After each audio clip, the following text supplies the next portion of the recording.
ಈ ಅನುಸಂಧಾನವನ್ನು ನಾವು ಪ್ರತಿನಿತ್ಯ ಮಾಡಬೇಕು. ನಾವು ಪ್ರತಿನಿತ್ಯ ಊಟಕ್ಕೆ ಕೂಡಬೇಕಾದ್ರೆ ಊಟ ಮಾಡುವ ಮೊದಲು ಪ್ರಾಶನ ಮಾಡ್ತೀವಿ, ಜಲಪ್ರಾಶನ ಮಾಡ್ತೀವಿ. ಅಮೃತೋಪಸ್ತರಣಮಸಿ. ಮತ್ತು ಮಧ್ಯದಲ್ಲಿ ಪ್ರಾಣಾಯ ಸ್ವಾಹ, ಅಪಾನಾಯ ಸ್ವಾಹ, ವ್ಯಾನಾಯ ಸ್ವಾಹ, ಉದಾನಾಯ ಸ್ವಾಹ, ಸಮಾನಾಯ ಸ್ವಾಹ ಅಂತ ಪಂಚಾಹುತಿಗಳನ್ನು ಕೊಟ್ಟು ಕೊನೆಗೆ ಹೇಳಬೇಕಾದ್ರೆ ಉತ್ತರಾಪೋಷಣ ಅಮೃತಾಪಿಧಾನಮಸಿ ಅಂತ.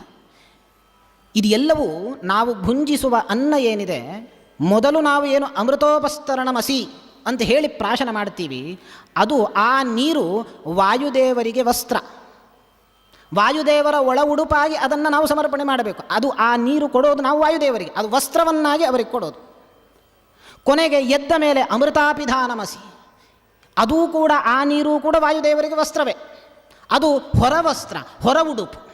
ಹಾಗಾಗಿ ನೀರು ಅಂತನ್ನೋದೇನಿದೆ, ನಾವು ಮೊದಲು ಪ್ರಾಶನ ಮಾಡೋದು, ಆಮೇಲೆ ಉತ್ತರದಲ್ಲಿ ಆಪೋಷಣ ಮಾಡೋದು, ಇದು ಎರಡೂ ಕೂಡ ನಾವು ಪ್ರಾಣದೇವರಿಗೆ ಸಮರ್ಪಿಸುವ ವಸ್ತ್ರ.